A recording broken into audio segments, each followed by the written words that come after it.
Hello, good evening, everyone. Welcome to Property Zone Live again. Today's topic is a bit different. Today's topic is actually beyond real estate.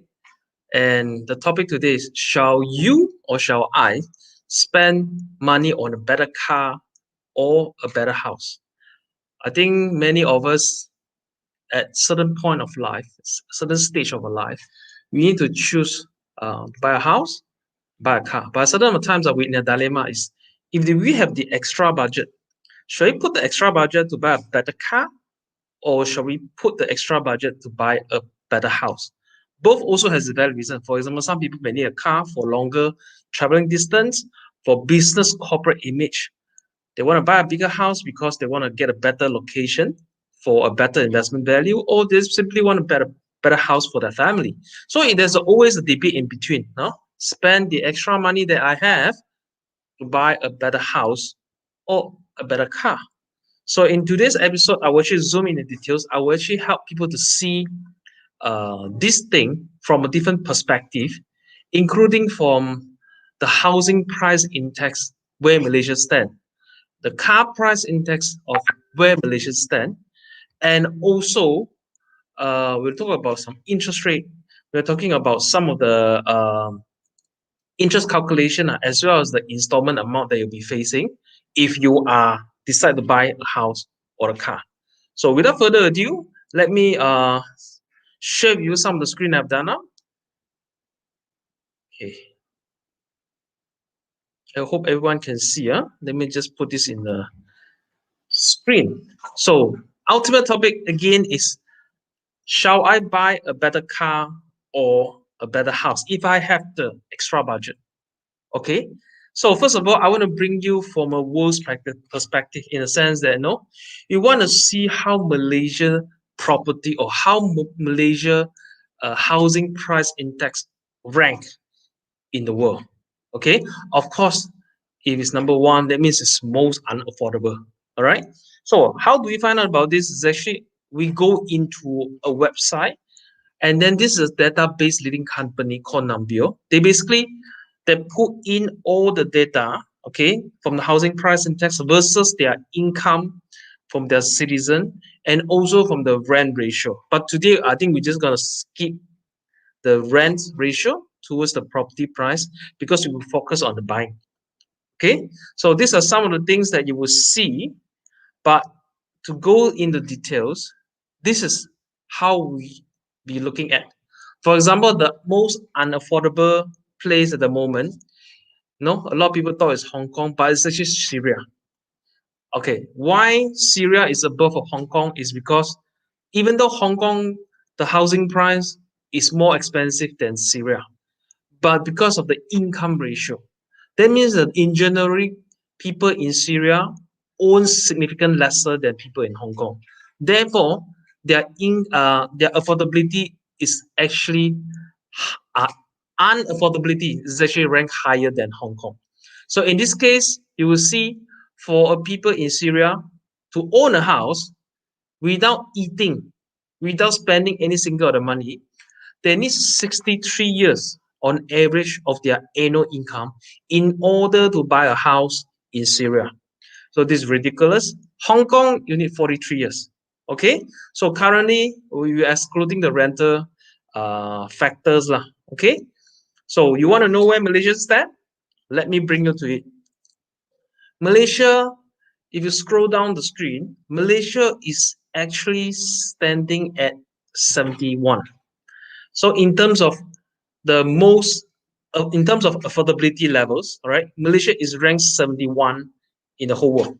That means that in general, Malaysia, they need to spend 10 years of their annual income in order to afford a house in Malaysia. For example, if the average income in Malaysia is about 40,000 annually, that means that we need to have the average housing price will be in the region of 400,000. Okay, is it high or low? I think generally we would say that is actually lower than what we expected, because look at some of the familiar names. Our neighboring country is even above. Just now we are standing at 71. So Thailand is standing at 14. Indonesia is another neighboring country, is at 15. All right. And of course, even the place that we see a lot of foreign workers originated from, Bangladesh, their housing price ratio or the affordability ranking is even above Malaysia, standing at 33. Okay. So this housing price index, again, I'll give you a world's perspective, is where Malaysians stand in terms of their property prices versus their income. So in short, 71 is where we stand, which I think most people would, is still lower than what most people think. Okay. Even though we've been complaining, Malaysian prices have become unaffordable or beyond affordability of many Malaysians. We are currently standing 71, below Thailand, below Indonesia, of course, below Singapore, but also below Bangladesh and many other countries. Now, since the topic is about property and car, why not we take a look at the car price index? Okay, let's see where Malaysians stand in terms of the car prices. Okay, now we go to the easyauto.my. Basically, they give you a snapshot of the top 10 most expensive countries to buy cars. Stand number 10 is Cuba. Okay, so I'm not going to talk about the rest of the country. I'm just going to jump right in where Malaysia stand. Number 2, the car prices in Malaysia is the second most expensive in the whole world. Okay, so if you read in the lines, then you will see what are the reasons contributed to the high prices. Of course, high maintenance costs. This is arguable. Actually, in Malaysia, for cars, the labor is significantly lower than many other countries. But when it comes to high duties, the excise duty, the import duties, and the various form of tax contributed to the high cost of owning a car in Malaysia. All right. So in this website, they will say that not even in general, we earn lesser than the people in UK after conversion of the currency. The car price of Mercedes SLS AMG will still cost less in UK. Half price if you get it in UK as compared to Malaysia. So Malaysia, we earn lesser after the currency conversion compared to people in UK, but we are paying double to get a Mercedes SLS and AMG. So this actually make Malaysia the second most expensive places to buy a car in the whole world. So I think from that two perspectives, the car prices ranking, the housing price ranking, it actually give you a clue. Shall you spend more on more expensive things or cheaper things from a world perspective? Okay. The second thing is interest rate. All right. I know some of you buy car or buy a property using cash. I'm talking about general public. We still get a loan from the bank. We finance the purchase of a house or a car through a bank. But some of you are aware, some of you may not, to know that the interest rate is different for a car and a house. Okay? For a car, they are using a fixed rate. Okay? From a house loan, we are using a daily rest. Now, what's the difference? Okay, I recently pulled out, I took a car loan for my car. So I basically look at the interest rate giving out in a car loan. I took a loan from public bank, all right? It's stated percent, let's say for easy calculation, all right? First year, 3% on 100,000. Second year, I pay interest 3% also on 100,000, even though my outstanding loan already reduced. So in other words, you take a much longer loan tenor, you are actually on the losing side as well of an interest rate calculation. So by looking at the interest component, fixed rate, and daily rest, it will give you an idea is where should you spend for, or whether you should spend on better car or better house. Okay, this is from interest perspective. Now, the other things I will look at the nature of the product, car and house.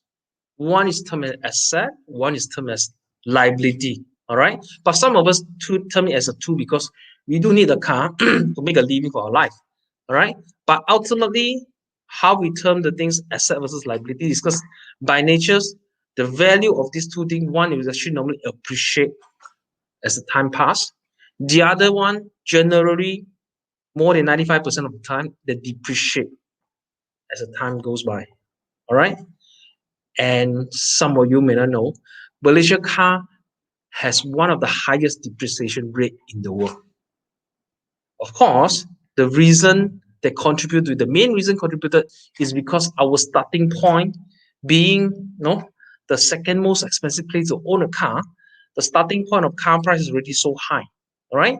So over the year, through the amortization of the car value, we are seeing a steeper amortization depreciation curve as compared to the rest of the world. I'll give you one example. Right. One of the cars that I really like is Mercedes CLS 350, the V6. In 2006, the car, when it was new, it sold for 700,000. Okay, kid you not, the car was sold for 700,000 14 years ago. 15 years now. Okay, we stepped into 2021. But now, if you go to Muda, the car is only asking for 35,000. Right, and also up for further negotiation. So what you're seeing now, the 700,000 becomes 35,000 over the course of 15 years. In other words, you only retain 5% of your car value compared to the original car value after 15 years. This is how much you would stand to lose in terms of your car. I'm only talking about car prices. I'm not talking about other costs that alongside when you own a car for 15 years. The road tax, the maintenance, the tires, as well as the interest rate if you take a loan for the car. All right. Of course, I'm talking about the CLS because it's 3.5 liter engine. So the road tax is also a big factor. Okay. Other cars, of course, Malaysian made cars, we also see a depreciation, but slower depreciations compared to other imported big CC car because road tax does play a big factor on that. Okay. The next one is the installment amount. Okay. Let's assume you do have the urge to spend the 50,000. So now you are contemplating or you are actually considering whether to spend the 50,000 to get a better car or to spend the 50,000 to get a slightly better house. Why not we look at the installment amount? All right. Let's say the average car loan is 7 years. All right. With the 2.88% car loan, it means that the 50,000 car loan would incur a 715 installment every month.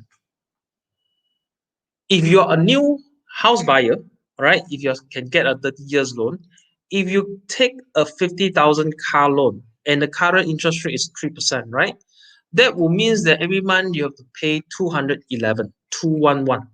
Okay, so 50,000 loan in a car and a 50,000 loan in a house loan. The difference is about 604. Okay, so from another perspective, okay, before I go there, I want to tell you that when you're actually taking a 50,000 in a car loan and a 50,000 housing loan, it will actually determine, and you actually have a big impact on your secrets. Okay, because that amount was stated in your secrets report, it will actually affect your loan eligibility for future purchase. Okay. So the other thing is that if you decide not to spend the 50,000 on a car, or you decide not to take additional 50,000 loan for a car, and you decide to use the same installment amount to get a better house. In other words, you can actually get equivalent housing of 125,000. Okay, let me repeat myself. I don't rephrase it. Okay, if today, right, you are taking a 50,000, buy a car loan, right? But after do the calculation or after you listen to me, you know that wow, every month I need to incur additional 715 ringgits on the installment amount. All right. What if I use the 715 amount, spend more on a house, how much more I can spend on my house loan by paying the exact installment amount for my car, the 715. The answer is you can get an additional house loan of 125,000 and still paying 715 ringgits, which is equivalent to 50,000 loan in your hire purchase or your car loan. Okay. So